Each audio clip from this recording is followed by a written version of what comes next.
what another beautiful and relaxing day in Cuba. Really, nothing could destroy this wonderful and peaceful moment.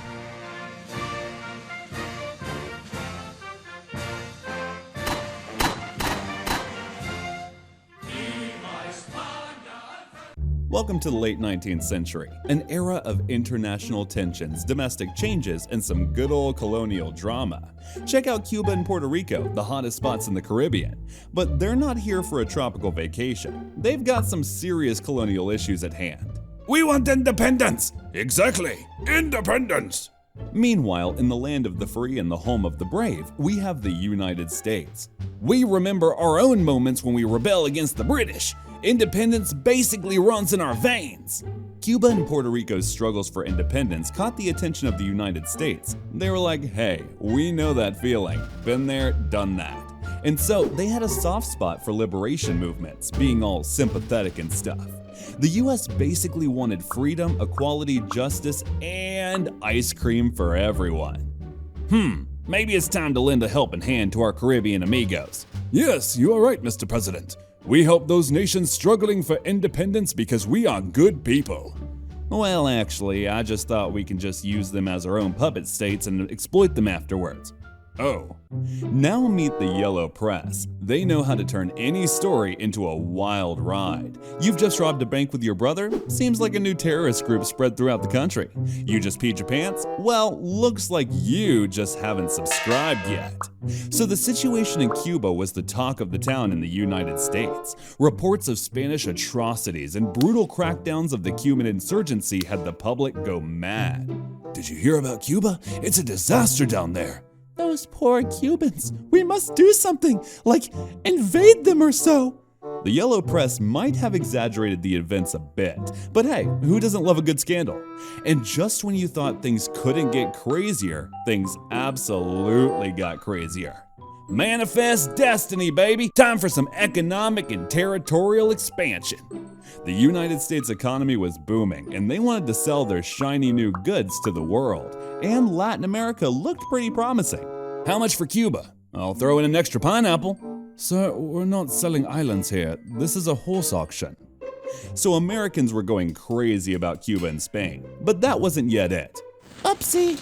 And so the USS Maine met an unfortunate fate near the Havana harbor, and the whole world gasped in disbelief. Ladies and gentlemen, all the evidence points to Spain. They burnt down the ship. They burnt down the ship. What? That's not true. We would never do that. Of course, the true cause of the explosion remains a mystery to this day. But why let facts get in the way of some good old blame game? And so basically everyone just wanted to go to war with Spain. Sir, the people are furious. They want action. Spain's concessions are not enough, Mr. President. With the pressure mounting, the American President William McKinley had to make a tough call. Tough call. And so on April 25, 1898, he made the decision, and the United States declared war on Spain. Now let's head to the heart of the action, Cuba. The Cuban War of Independence was already in full swing, and these rebels meant business. And in the meantime, the United States was ready to lend a helping hand. You guys want independence? I've got some experience in that department. Meet Admiral Sampson and General Shafter. These guys are in charge of the show. Time for a little blockade. Blockade, is it? Let's isolate the island! And so, the Americans launched a naval blockade around Cuba, blocking the entry for Spanish ships. The Spanish were like, come on guys, let us in, por favor. And the Americans were like, no.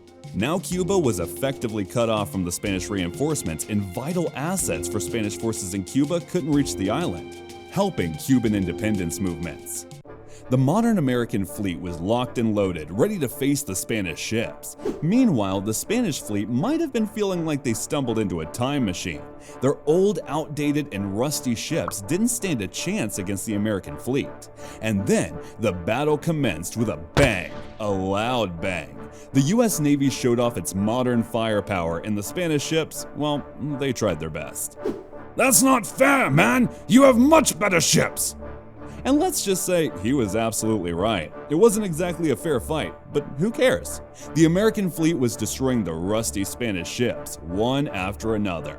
And then came the iconic moment. The Infanta Maria Teresa, the Spanish flagship, came to help their fellow ships and went up in flames as well. So, how is this whole thing going in Cuba? They sank all our ships. They what? At least send a flag in there. They won't be able to keep up with that. Actually, the whole incident was a spectacular failure for the Spanish. Admiral Cervera and his crew fought bravely, but they were up against some tough odds. The US Navy had the upper hand, and one by one the Spanish ships fell, either captured, destroyed, or run aground. While the drama unfolded in Cuba, another epic showdown was happening in the Pacific, led by Commodore Dewey. The Battle of Manila Bay erupted. Dewey's squadron swooped in like a whirlwind and crushed the Spanish fleet yet again. Yet again? What the hell am I paying you guys for? You are not. Ah, yes, I forgot.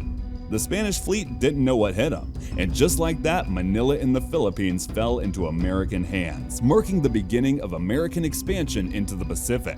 But wait, there's more. Back in the Caribbean, the US Army was now ready to take the fight to the ground. Under participation of Theodore Roosevelt, the Americans launched a ground invasion of Cuba in July 1898. First in the Battle of San Juan Hill, and then in the Battle of El Caney. American forces fought bravely, led by the future President Theodore Roosevelt himself. The Spanish resistance was no match for the US forces, and by August 1898, the United States had made its point, and Spanish's position in Cuba was nothing but toast. So on August 12, 1898, Spain and the United States signed the Protocol of Peace, bringing hostilities to a halt and initiating negotiations. Now the negotiations for the Treaty of Paris were in full swing. And then on December 10, 1898, after a little back and forth, the Treaty of Paris was finally signed, bringing an official end to the war. Spain agreed to recognize Cuban independence and wave goodbye to Puerto Rico, Guam, and the Philippines. The US paid Spain $20 million for the territories, which with current inflation would be about $735 million today. And just like that, the United States became a major global player, expanding its territories beyond North America, welcoming Puerto Rico, Guam, and the Philippines to the family. With these new territories, the United States was all set to project its influence and interests further into the Caribbean and the Pacific, with Puerto Rico and Guam staying under American control to this very day. I'd like to thank my subscribers on Patreon who make this content possible. A special thanks and shout out to FlappyBird7216. This type of content is pretty time consuming to produce. If you want to support my channel and help me create more of these videos, please consider subscribing to my Patreon under patreon.com/historywithseb. As a thank you, subscribers receive exclusive behind the scenes content, early access to, and a shout out at the end of every video, and decide what future videos should be about. So thank you for your support.